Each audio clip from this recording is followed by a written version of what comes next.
ibu-ibu. Ayo.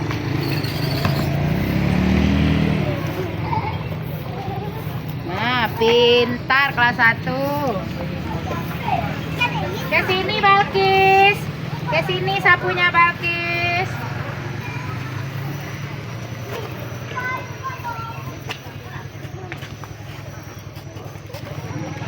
Ini aku bantu Balkis. Awas.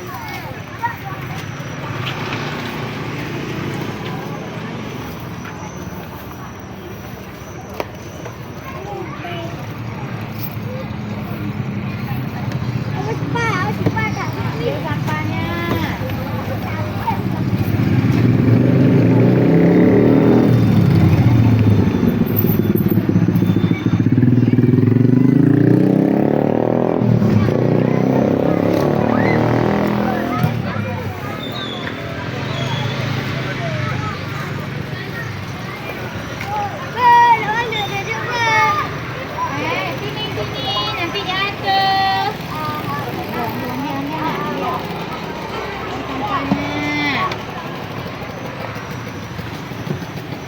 Sampahnya. Ih, ada ule. Ya. Nah. Udah selesai. Nah, siapa yang mau buang ke belakang? Nah. Kami berdua, Bu. Nah, ya, terima kasih ya. Nanti bawa tong sampahnya ke depan lagi ya. Apa mini? Pek mini punya.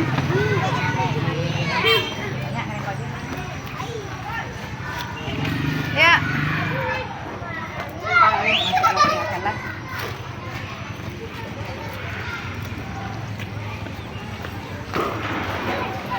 Nah, nanti lalu.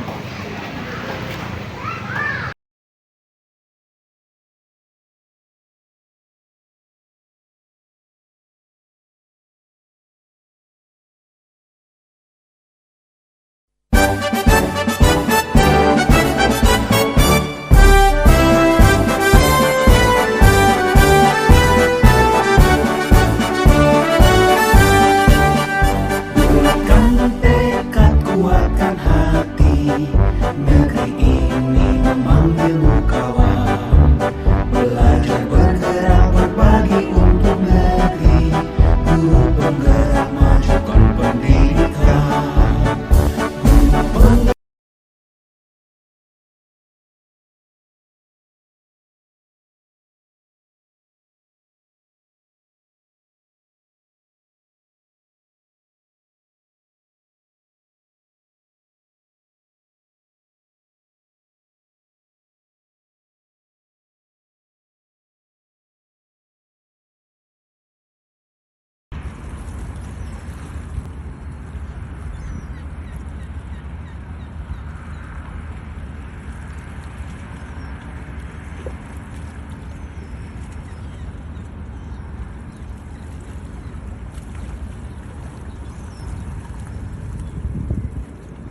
Bismillahirrahmanirrahim. Assalamualaikum warahmatullahi wabarakatuh. Waalaikumsalam warahmatullahi wabarakatuh. Ibu Kepala Sekolah SDN 6 Lalan yang sama-sama kita hormati. Seterusnya Ibu CGP, calon CGP ya Bu. Dan Ibu calon CGP SDN 6 Lalan.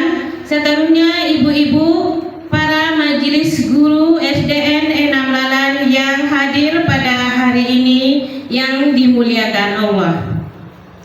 Pertama dan utama sekali, marilah kita sama-sama mengucapkan puji dan syukur kita kehadiran Allah Subhanahu wa Ta'ala, yang mana dengan seizin beliau kita telah dapat hadir di ruangan SDN 6 Lalan yang kita cintai ini. Selanjutnya, selawat bersertakan salam dan takkan pernah bosannya kita ucapkan kepada arwah Nabi besar kita, yakni Nabi besar Muhammad Sallallahu Alaihi Wasallam. Allahumma shalli Muhammad.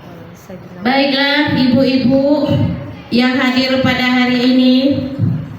Pada kesempatan hari ini kita akan melihat penampilan dari Ibu CGP Rismayanti. Sebelum Ibu Rismayanti menampilkan diseminasi budaya positif, terlebih dahulu marilah kita minta sepatah kata atau sambutan dari Ibu Kepala Sekolah. Kepada Ibu Kepala Sekolah kami persilahkan.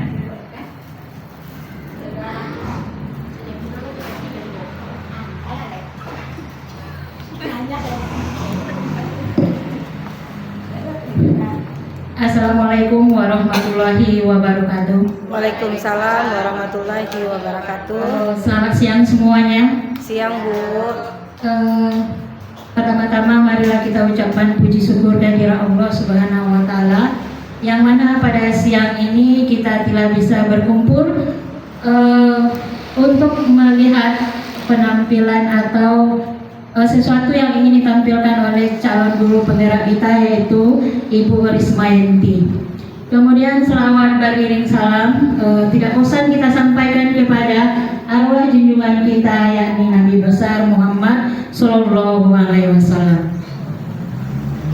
Yang sama-sama kita hormati para ibu majelis yang hadir di ruangan ini. Kemudian yang teristimewa kepada Ibu CGP kita, Ibu Rismayanti.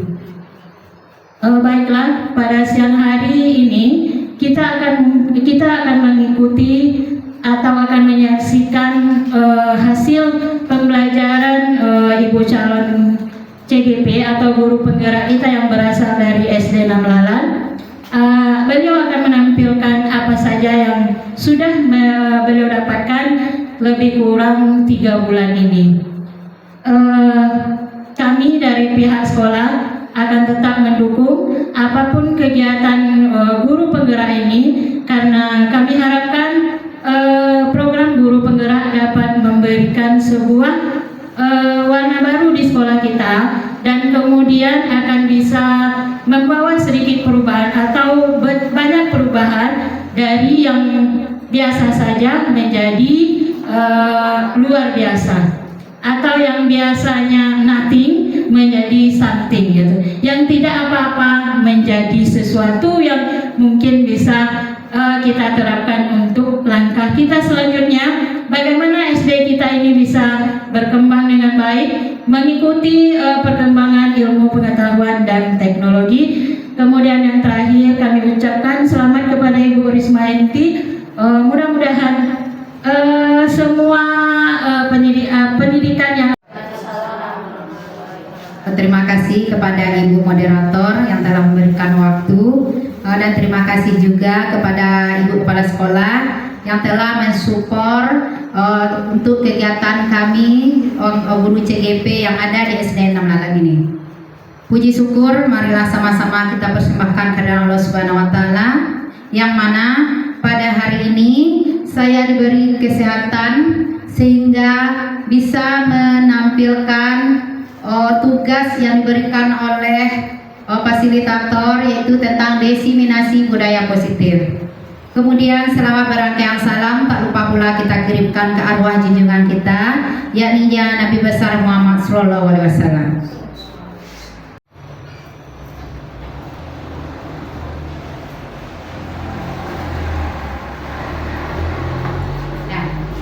Baiklah Ibu, saya perkenalkan dahulu. Mungkin ibu-ibu bertanya-tanya. Yang pertama itu adalah fasilitator saya yang di Padang.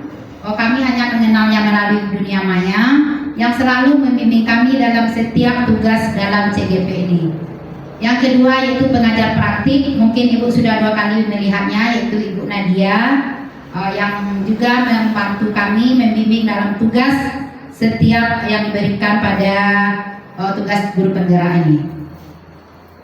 Nah, baiklah Bapak Ibu, ini adalah gambaran dari Ki Hajar Dewantara. Menurut Ki Hajar Dewantara itu mengenai pendidikan, pendidikan menciptakan ruang bagi murid untuk bertumbuh secara utuh agar mampu memuliakan dirinya dan orang lain, atau memerdekakan batin dan menjadi mandiri, merdeka lahir sesuai dengan kodrat Allah. Mungkin keadaan anak kita yang di desa akan berbeda dengan keadaan yang di kota.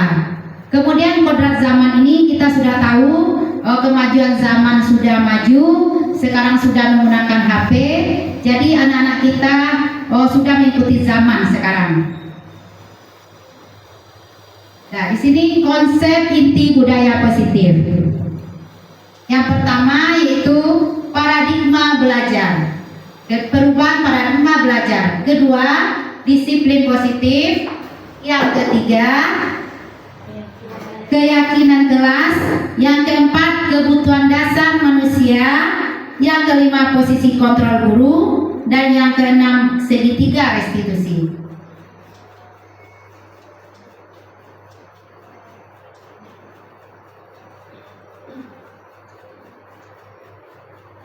Dan selanjutnya, pembelajaran paradigma baru.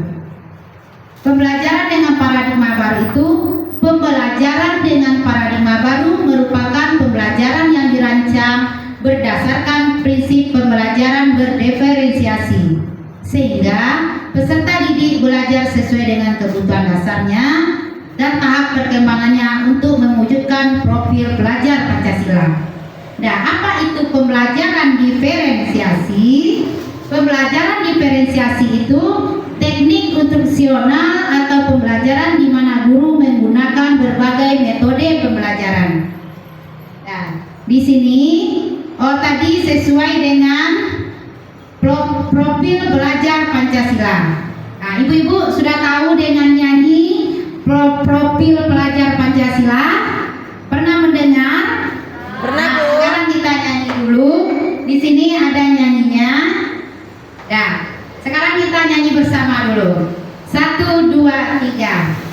Belajar Pancasila, beriman dan bertakwa pada Tuhan yang Esa dan berakhlak mulia, berkepentingan global, gotong royong mandiri, kreatif dan bernalar kritis. Nah, terima kasih ibu-ibu. Nah, selanjutnya di sini perubahan paradigma. Di sini ada kita buka tangan Anda. Bayangkan Anda meletakkan sesuatu yang sangat berharga di atasnya. Lalu kepalkan tangan Anda dan genggam benda tersebut dengan segala daya. Bayangkan Anda orang yang akan mencoba. Bayangkan hal yang ada untuk ke depan. Pada Bu Nel dan Bu Putri saya minta bantuan.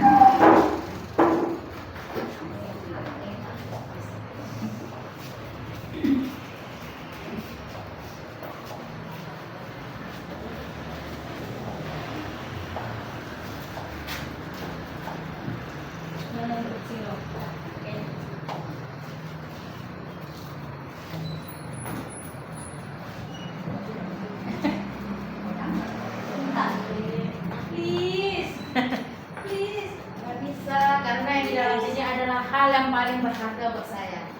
Please. Mohon. Nggak bisa. Mulai. Wah, enggak. Enggak. Cetilah. Ganti ke HP. Minta ke HP.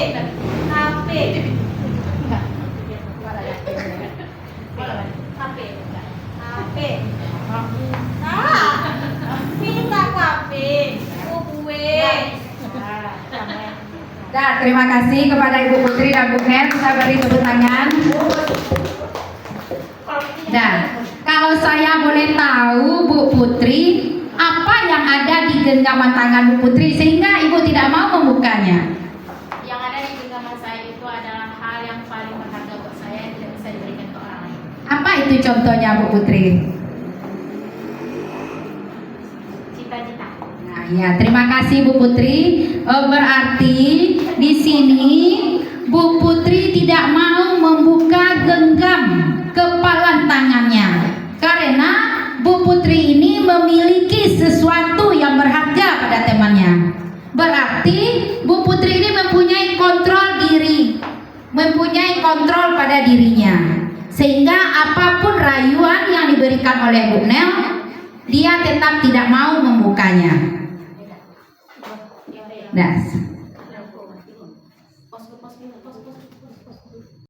Baik ibu-ibu, guru hebat semuanya. Di sini ada miskonsep tentang teori kontrol. Yang pertama, ilusi guru mengontrol murid. Kemudian, ilusi bahwa semua penguatan positif, efektif, dan bermanfaat. Yang ketiga, ilusi bahwa kritik membuat orang merasa bersalah dan dapat menguatkan karakter. Yang keempat, ilusi bahwa orang dewasa memiliki hak untuk memaksa. Nah, di sini saya luruskan miskonsepsi tentang makna kontrol tadi. Yang pertama yaitu ilusi guru mengontrol murid. Pada dasarnya kita tidak dapat memaksa murid untuk berbuat sesuatu jikalau murid tersebut memilih untuk tidak melakukannya. Walaupun tampaknya guru sedang mengontrol perilaku murid. Hal demikian terjadi karena murid sedang mengizinkan dirinya dikontrol. Saat itu bentuk kontrol guru menjadi kebutuhan dasar yang dipilih oleh murid tersebut. Teori kontrol menyatakan bahwa semua perilaku memiliki tujuan, bahkan terhadap perilaku yang tidak disukai. Berarti di sini ibu-ibu, anak itu berbuat jahat atau berbuat sesuatu mungkin ada tujuannya. Jadi kalau kita mengontrol murid kita, kalau tidak ada datang dari dalam dirinya, kita tidak akan bisa untuk melakukan pengontrolan pada murid ini. Yang kedua, ilusi bahwa semua penguatan positif, efektif, dan bermanfaat. Maksudnya, penguatan positif atau bujukan adalah bentuk-bentuk kontrol. Segala usaha untuk mempengaruhi murid agar mengurangi suatu perilaku tertentu adalah suatu usaha untuk mengontrol murid tersebut dalam jangka waktu tertentu. Kemudian murid tersebut akan menyadarinya dan mencoba untuk menolak bujukan kita, atau bisa menjadi murid tersebut menjadi tergantung pada pendapat sang guru untuk berusaha. Kalau di sini kadang kita melakukan di sini anak ini kita bujuk, padahal anak itu pandai, tapi dia malas melakukannya. Kita bujuk, kita iming-imingkan sesuatu. Pada saat itu dia mau bekerja, tapi hasil yang dikerjakannya itu tidak memuaskan. Selanjutnya, ilusi bahwa kritikan membuat orang merasa bersalah dan dapat menguatkan karakter. Menggunakan kritik dari rasa bersalah untuk mengontrol murid menuju pada identitas gagal. Mereka merasa buruk tentang diri mereka. Mereka membangun diri yang negatif. Kadang-kala sulit bagi guru untuk mengidentifikasi bahwa mereka sedang melakukan perilaku ini, karena seringkali guru menggunakan suara halus untuk menyampaikan pesan negatif. Selanjutnya, ilusi bahwa orang dewasa memiliki hak untuk memaksa. Banyak orang dewasa yang percaya bahwa mereka memiliki tanggung jawab untuk dewasa akan menyadari bahwa perilaku memaksa tidak akan efektif untuk jangka waktu yang panjang dan sebuah hubungan permusuhan akan terbentuk.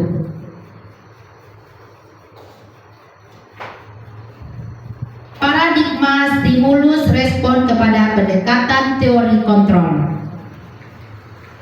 Ini menurut pendapat Stephen R. Covey, Francis and Center pada tahun 1991, mengajarkan bahwa kemajuan yang berharap dapat dicapai dengan mengubah sikap atau perilaku kita secara perlahan.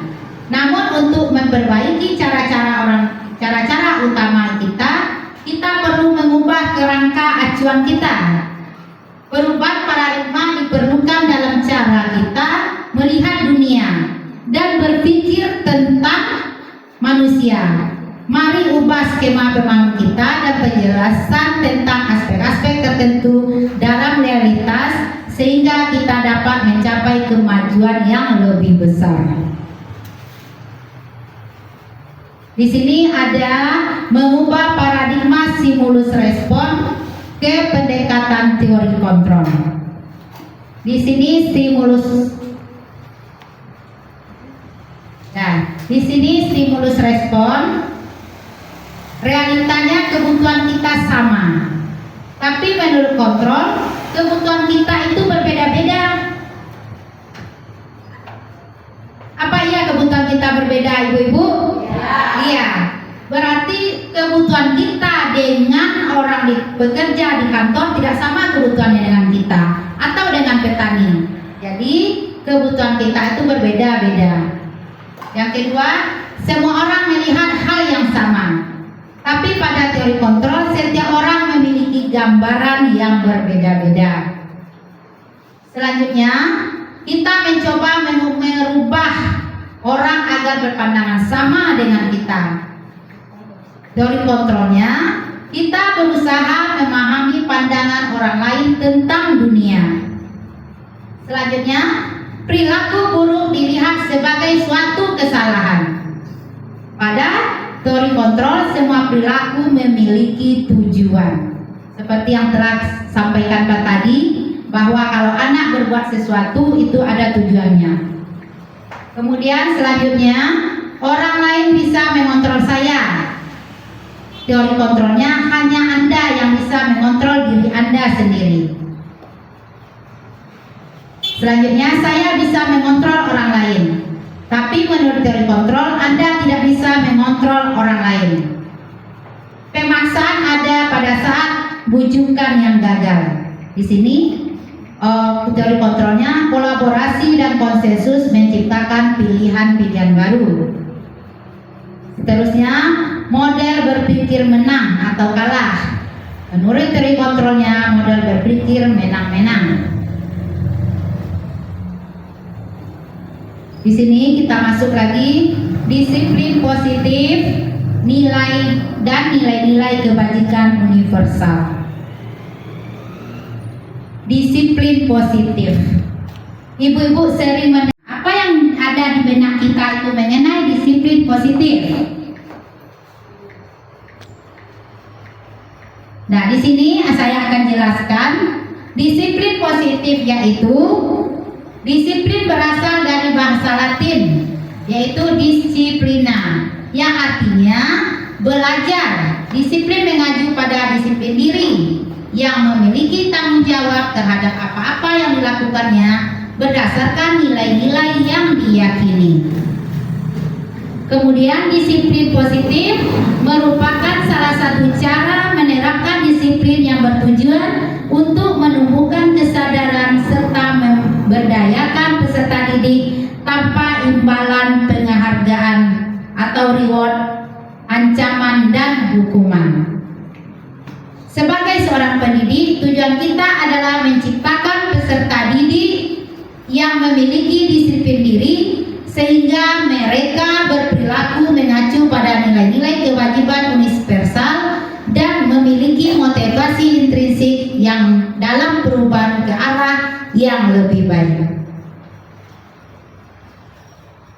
Di sini ada lagi, menurut para ahli, kita telah mengikuti serangkaian pembahasan tentang makna disiplin positif yang dikemukakan oleh Ki Hajar Dewantara maupun Diane Gosen, di mana kedua pakar pendidikan mengartikan disiplin sebagai bentuk kontrol diri, yaitu belajar untuk mengontrol diri agar dapat mencapai suatu tujuan mulia.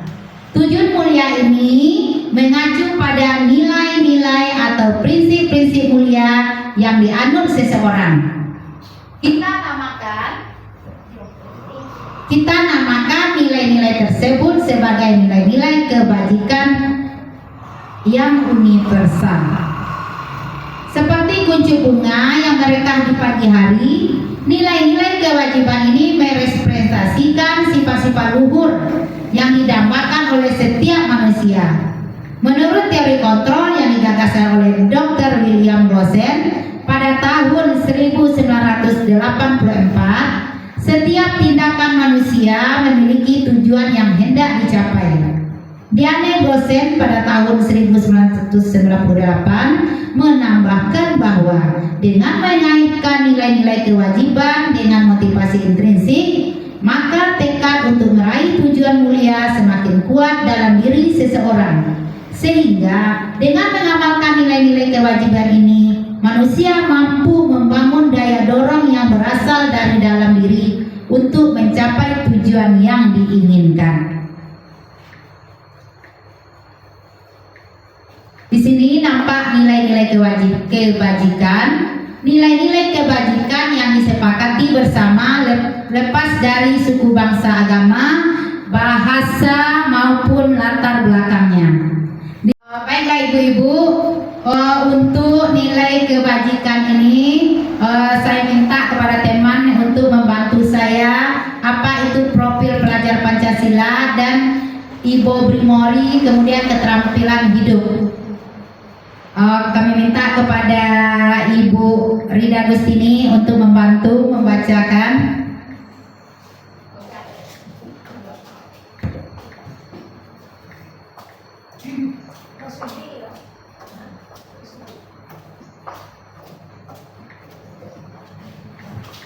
Baiklah, saya akan membantu Bu Rismayanti. Nilai-nilai kebajikan itu nilai-nilai kebajikan yang disepakati bersama lepas dari suku, bangsa, agama, bahasa maupun latar belakangnya. Contoh nilai kebajikan institusi atau organisasi. Yang pertama adalah profil pelajar Pancasila. Yang pertama, beriman, bertakwa kepada Tuhan Yang Maha Esa dan berakhlak mulia. Kedua, mandiri. Ketiga, bernalar kritis. Yang keempat, berkebinekaan global. Yang kelima adalah gotong royong. Yang keempat adalah kreatif. Toleransi, rasa hormat, integritas, mandiri, menghargai, antusias, empati, keinginan, kreatif, kerjasama, percaya diri, komitmen. Selanjutnya, keterampilan hidup. Yang pertama, dapat dipercaya. Yang kedua, lurus hati. Yang ketiga, pendengaran yang aktif. Yang keempat, tidak merendahkan orang lain. Yang kelima, memberikan yang terbaik dari diri. Oke, terima kasih. Terima kasih kepada Bu Ida yang telah membantu untuk menyebutkan nilai-nilai kebajikan. Selanjutnya, teori motivasi, hukum, konsekuensi, dan restitusi. Di sini teori motivasi perilaku manusia. Diane Gosen dalam bukunya Restituting School Disiplin menyatakan ada 3 motivasi perilaku manusia. Yang pertama, untuk menghindari ketidaknyamanan atau hukuman. Di sini kita akan bertanya, apa yang akan terjadi apabila saya tidak melakukannya? Yang kedua, untuk mendapatkan imbalan atau penghargaan dari orang lain. Kita akan bertanya, apa yang akan saya dapatkan apabila saya melakukannya? Dan yang kedua ini termasuk kepada motivasi ekstrinsik. Kemudian yang ketiga, untuk menjadi orang yang mereka inginkan dan menghargai diri sendiri dengan nilai-nilai yang mereka percaya. Di sini kita akan bertanya, akan menjadi orang seperti apa apabila saya melakukan ini? Itu adalah termasuk motivasi internal.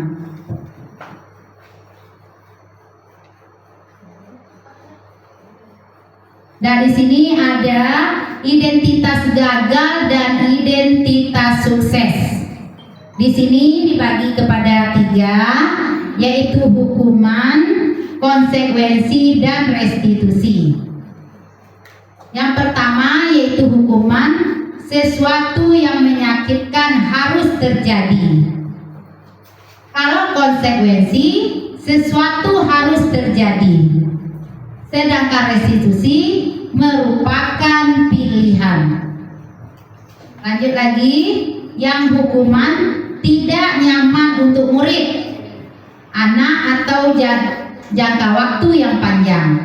Kalau konsekuensi tidak nyaman untuk murid, anak untuk jangka waktu pendek. Kemudian kalau restitusi menguatkan untuk murid atau anak dalam jangka waktu yang panjang. Kemudian korban mendapatkan keahlian, korban mendapatkan keadilan. Di sini korban bisa diabaikan. Kalau untuk restitusi, korban mendapatkan ganti. Kemudian hukuman yang selanjutnya, murid anak yang akan tersakiti. Pada konsekuensi, murid atau anak dibuat tidak nyaman. Pada restitusi, murid atau anak mendapatkan penguatan. Kemudian perilaku pasif agresif meningkat, pendek. Sementara pada restitusi, masalah akan terpecahkan. Selanjutnya, kalau hukuman sistem tidak akan berjalan dengan baik, murid akan takut. Pada konsekuensi, memerlukan monitoring dan supervisi terus-menerus dari guru kepada anak. Pada restitusi, murid belajar bertanggung jawab untuk apa perilaku yang dibuatnya. Selanjutnya, pada hukuman, perilaku hanya pada sebuah institusi, tidak berlanjut pada kehidupan nyata. Di sini kalau konsekuensi membantu penerapan mengikuti perubahan dalam masyarakat.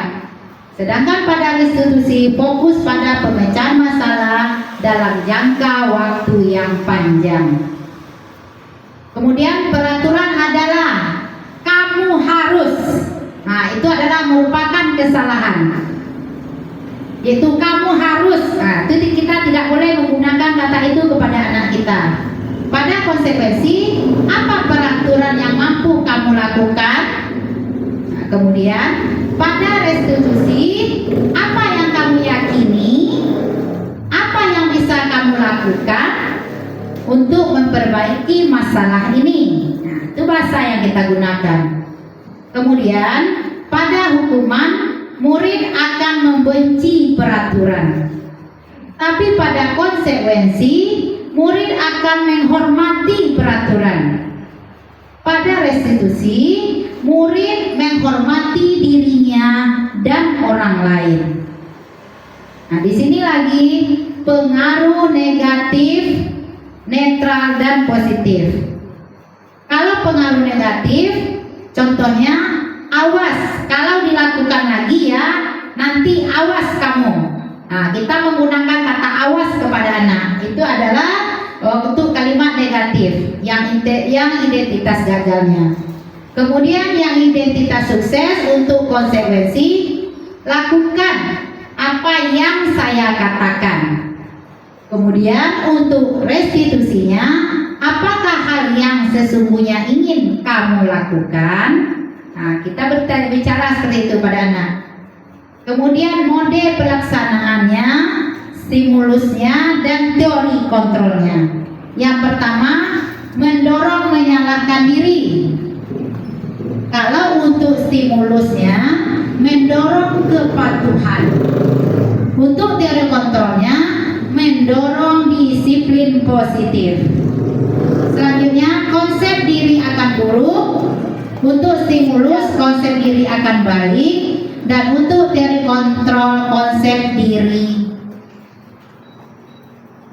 untuk membayar impas kesalahan. Kalau stimulusnya dengan penguasaan positif. Sementara untuk teori kontrolnya, anak paham bahwa dirinya sendiri yang pegang kendali kontrol. Selanjutnya, tiba-tiba tidak diharapkan atau sangat melukai. Di sini untuk stimulusnya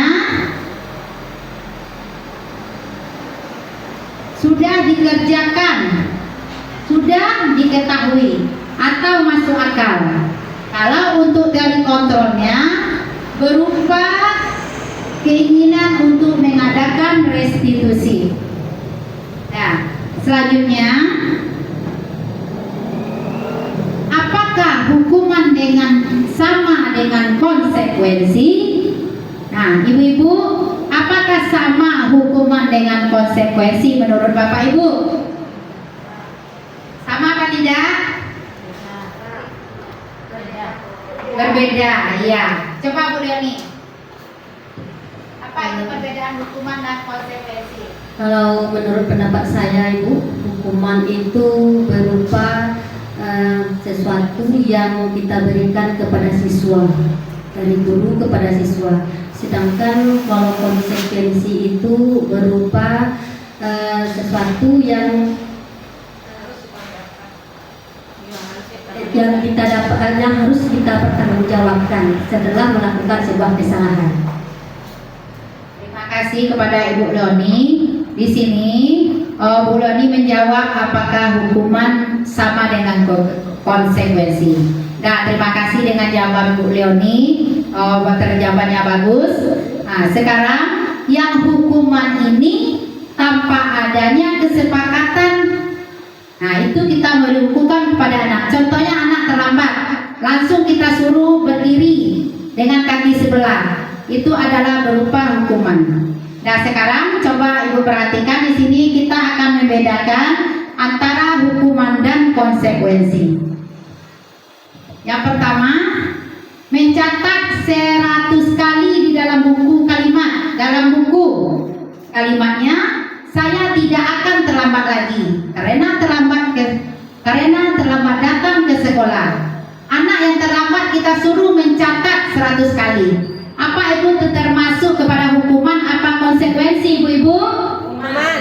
Itu adalah termasuk hukuman. Nah, betul. Selanjutnya, lari mengelilingi lapangan 2 kali karena terlambat hadir di sekolah.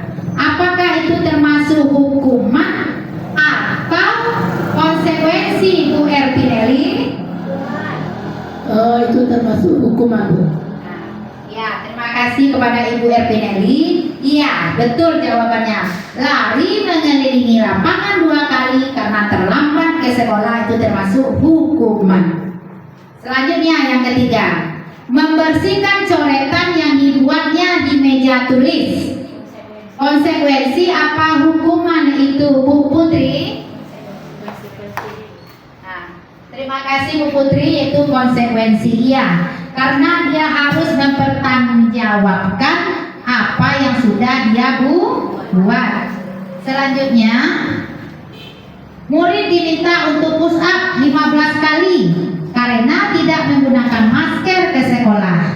Apakah itu hukuman atau konsekuensi, Bu Ellen? Itu menurut saya termasuk kepada hukuman. Ya, terima kasih Bu Ellen.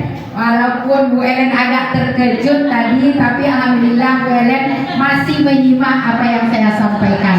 Itu adalah berupa hukuman. Kemudian lagi, menggantikan kertas tugas teman yang telah dicoret-coret. Itu termasuk konsekuensi apa hukuman, Bu Irna Wilis? Nah, terima kasih Bu Irna Wilis. Ya, betul. Jawaban yang diberikan oleh Bu Irna Wilis itu merupakan konsekuensi karena dia sudah merusak barang temannya. Kemudian selanjutnya, berjemur di lapangan basket pukul 12 siang karena mengobrol dengan teman. Itu hukuman apa konsekuensi, Bu Meta? Hukuman. Nah, bagus Bu Meta, terima kasih. Itu adalah merupakan hukuman. Masa ya anak kita dihukum jam 12 siang? hari sedang panas. Kemudian lagi, lari menyelilingi lapangan sebanyak 2 kali karena terlambat 10 menit untuk pelajaran PJOK. Bagaimana Bu Putri? Konsekuensi apa hukuman? Nah, terima kasih Bu Putri. Di sini tadi terima kasih jawaban yang diberikan oleh Bu Putri, betul itu berupa konsekuensi. Di sini ada 2 tadi. Kita bisa membedakan, ada murid yang disuruh push up. Ada murid tadi yang disuruh mengelilingi lapangan. Itu berbeda. Kenapa? Ini hukuman dan yang satu lagi dikatakan konsekuensi karena pada jam karena dia disuruh lari karena dia terlambat pada pelajaran PJOK. Berarti itu mungkin sudah konsekuensinya dengan guru olahraga. Sekarang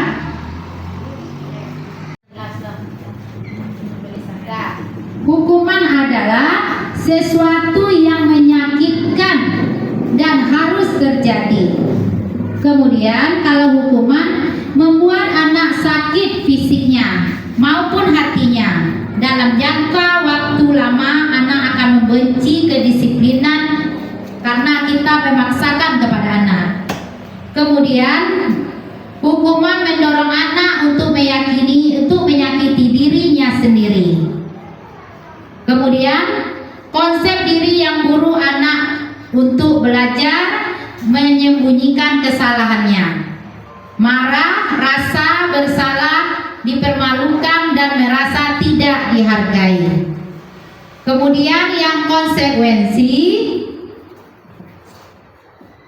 sesuatu harus terjadi membuat anak merasa tidak nyaman dalam jangka waktu pendek. Anak menghargai disiplin semulus tanggapan mendorong anak agar mudah menyelesaikan diri. Kemudian konsep diri yang baik, anak belajar untuk mematuhi peraturan. Kemudian kehilangan hak yang dibuat tidak nyaman dan diasingkan untuk sementara waktu. Sekarang ini perbedaan antara hukuman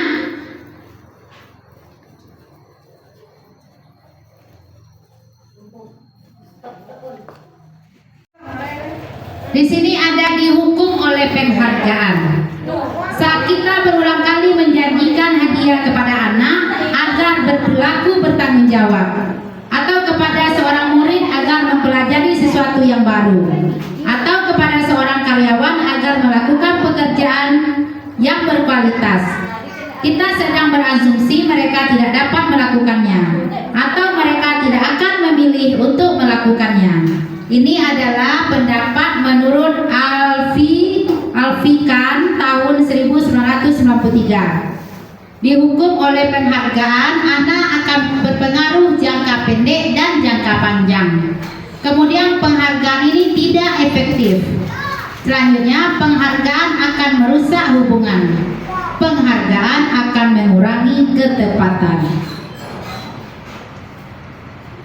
Di sini dalam memberikan apresiasi atau pengakuan perlu diingat beberapa hal. Yang pertama, memberikan pengakuan secara khusus. Kemudian memberi pengakuan secara pribadi, memberi pengakuan kepada semua murid secara bergantian, kemudian memberikan pengakuan secara konsisten fokus pada proses. Nah, menurut Ki Hajar Dewantara, merdeka artinya tidak hanya terlepas dari perintah, akan tetapi juga cakap memerintah diri sendiri. Ini kita masuk lagi keyakinan kelas. Keyakinan kelas. Mengapa keyakinan kelas yang ditulis? Mengapa tidak peraturan kelas saja, ibu-ibu? Nah, mengapa? Nah, coba jawab Bu Leoni. Kalau keyakinan kelas itu disepakati oleh warga yang ada di kelas tersebut. Misalkan kita membuat keyakinan kelas pada siswa kita, jadi setiap siswa harus mengikuti apa keyakinan yang dibuat secara bersama-sama tadi. Sedangkan itu untuk peraturan kelas itu merupakan aturan yang sudah dibuat oleh guru tersebut. Terima kasih. Terima kasih atas jawaban yang diberikan oleh Bu Leni. Benar apa yang dijawab oleh Bu Leni, bahwa keyakinan kelas itu dibuat secara bersama-sama, kita melibatkan murid, sementara yang peraturan itu sudah ada. Ibaratnya kita guru yang membuat, sementara anak hanya mengikuti peraturan yang sudah kita buat. Di sini, mengapa kita memiliki peraturan tentang menggunakan helm pada saat mengendarai kendaraan roda 2 atau motor? Kemudian yang kedua, mengapa kita memiliki peraturan tentang penggunaan masker dan mencuci tangan setiap hari? Di sini untuk mendukung motivasi intrinsik, kembali kita kepada nilai-nilai atau keyakinan lebih menggerakkan seseorang dibanding mengikuti serangkaian peraturan-peraturan. Di sini urutan langkah-langkah utama dalam menerapkan keyakinan kelas serta pendalamannya. Yang pertama, berdiskusi memunculkan peraturan-peraturan yang perlu ditaati oleh warga sekolah. Yang kedua, merubah peraturan-peraturan menjadi kalimat positif. Yang ketiga, mengelompokkan peraturan-peraturan menjadi nilai-nilai kebajikan atau keyakinan kelas. Yang keempat, berdiskusi mengenai gambaran perilaku yang mencerminkan keyakinan kelas. Yang kelima, berdiskusi mengenai peraturan mendiskusikan mengenai peran seluruh warga kelas.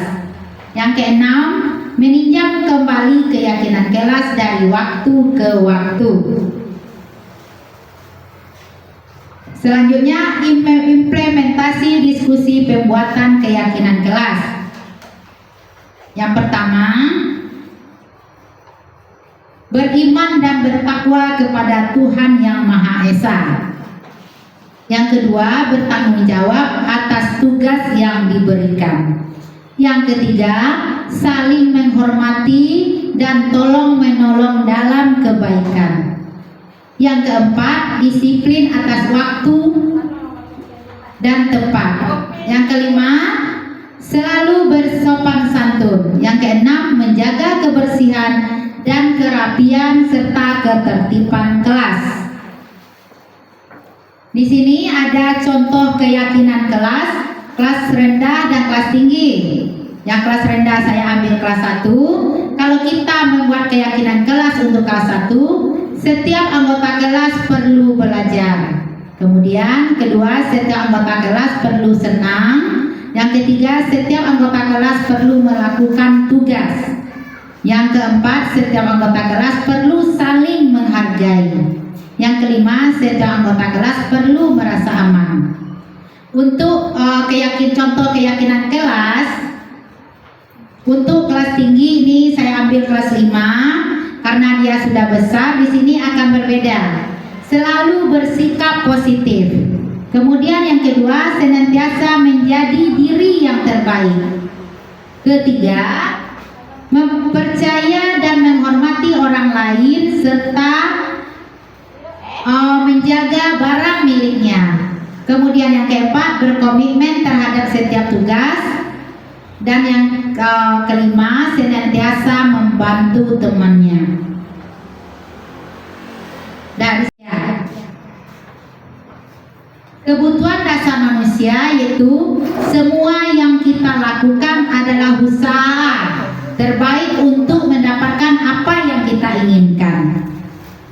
Ketika kita mendapatkan apa yang kita inginkan, sebetulnya saat ini kita sedang memenuhi satu atau lebih dari satu kebutuhan dasar kita. Nah, di sini ada 5 kebutuhan dasar. Yang pertama, kebutuhan untuk bertahan hidup. Kebutuhan untuk bertahan hidup itu kebutuhan yang bersifat fisiologis Untuk bertahan hidup misalnya kita perlu kesehatan, kemudian rumah dan makan. Kedua yaitu kebutuhan kasih sayang dan rasa diterima. Rasa diterima diperlukan berbagi, bekerja sama, menjadi bagian dari kelompok. Kemudian yang ketiga penguasaan. Penguasaan itu terdiri dari harga diri, keinginan untuk dianggap, memimpin, berprestasi, diakui dan didengar. Kemudian yang keempat, kebebasan. Kebebasan itu terdiri dari mandiri, memiliki pilihan, mencoba hal baru, mampu mengembalikan dirinya.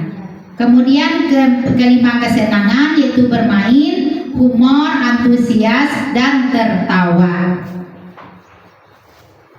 Kemudian kita masuk lagi restitusi yaitu 5 posisi kontrol yang terdiri dari 1 sebagai penghukum, 2 pembuat rasa bersalah, yang ketiga sebagai pemantau, yang keempat sebagai teman, yang terakhir itu sebagai manajer. Di sini posisi kita sebagai penghukum. Kalau di sini guru seperti ini percaya hanya ada satu cara agar pembelajaran bisa berhasil, yaitu dengan cara dia. Nah, di sini ada kalimatnya patuhi perintah saya atau tidak awas. Kemudian ada kalimat lagi kamu selalu saja salah. Selalu, pasti selalu yang terakhir. Pasti dia menggunakan kata selalu. Kemudian yang kedua, pembuat rasa bersalah. Di posisi ini murid akan memiliki penilaian yang buruk tentang diri mereka. Murid merasa tidak dihargai dan telah mengecewakan orang yang disayanginya. Di sini guru akan mengeluarkan kata, ibu sangat kecewa sekali dengan kamu. Kemudian berapa kali Bapak harus memberitahu kamu ya? Gimana coba kalau orang tua kamu tahu kamu berbuat seperti ini? Itu ada kata yang akan keluar dari seorang guru yang membuat rasa bersalah.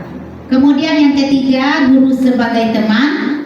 Di sini guru pada posisi ini tidak akan menyakiti murid, namun tetap akan berupaya mengontrol murid melalui persuasi. Posisi teman bisa positif dan bisa negatif. Nah, kata-kata yang akan dikeluarkan oleh guru, ayo bantulah demi bapak ya, atau demi ibu ya. Kemudian, ayo ingat, tidak bantuan bapak selama ini. Nah, kemudian, ya sudah kali ini tidak apa-apa, nanti ibu bantu membereskannya. Itu kata yang akan keluar kalau guru itu sebagai teman. Kemudian selanjutnya, guru sebagai pemantau.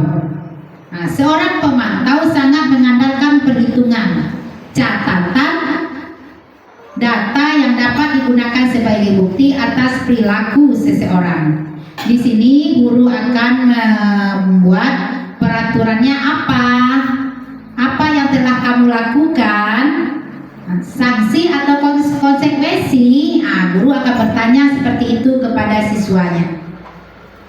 Yang terakhir yaitu guru sebagai manajer.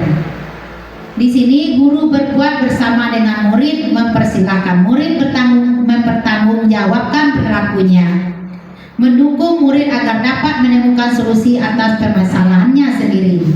Di sini guru akan mengeluarkan kata apa yang kita yakini. Nah, itu berupa keyakinan kelas. Karena keyakinan kelas ini sudah kita sepakati bersama sewaktu pembelajaran akan dimulai.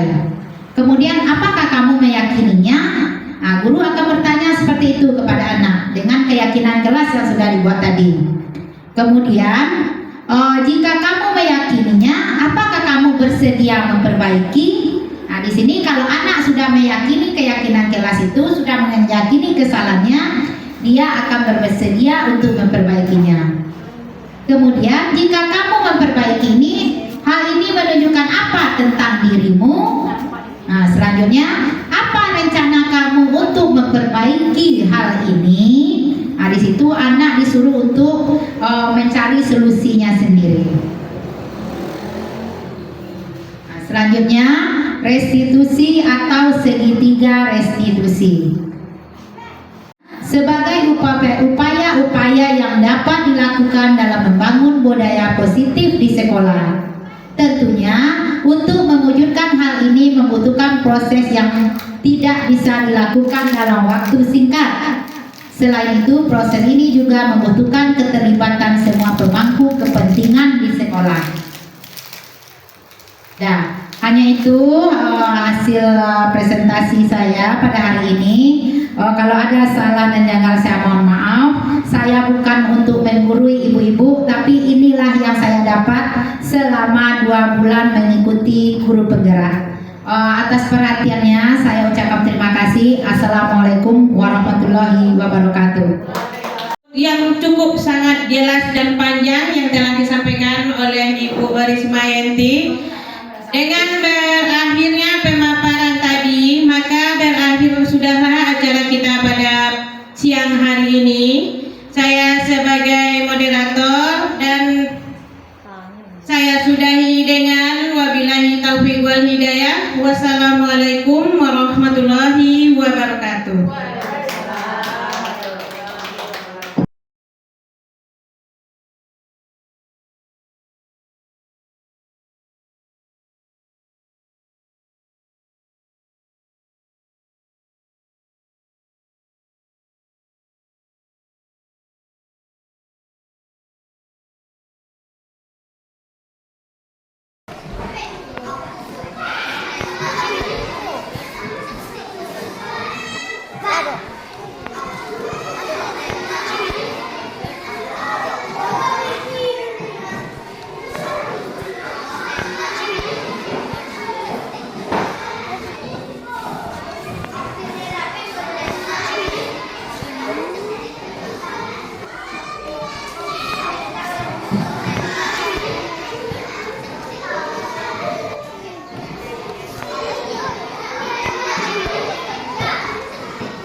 Tentu kamu punya alasan kenapa kamu terlambat bangun, nak? Semalam saya menonton sampai larut malam karena filmnya bagus, Bu. Baiklah Sofia. Sofia sudah mengakui kesalahan Sofia. Sekarang, kemarin kita sudah melakukan kesepakatan jelas. Kesepakatan jelas mana yang sudah dilanggar, nak? Tidak disiplin karena terlambat di sekolah, Bu. Maukah Sofia berubah untuk masa yang akan datang? Berubah seperti apa yang mau dia lakukan, nak? Saya tidak akan lagi menonton sampai larut malam supaya tidak terlambat bangun dan tidak terlambat di sekolah, Bu. Baiklah Sofia, dan itu sangat menghargai kejujurannya. Terima kasih. Assalamualaikum warahmatullahi wabarakatuh. Nama saya Sofia, saya siswa kelas 1. Saya senang diajak berdiskusi oleh Bu Risma dan saya telah memahami kesalahan yang telah saya lakukan. Untuk kedepannya saya tidak akan menonton sampai larut malam lagi agar saya tidak terlambat bangun dan tidak terlambat datang ke sekolah.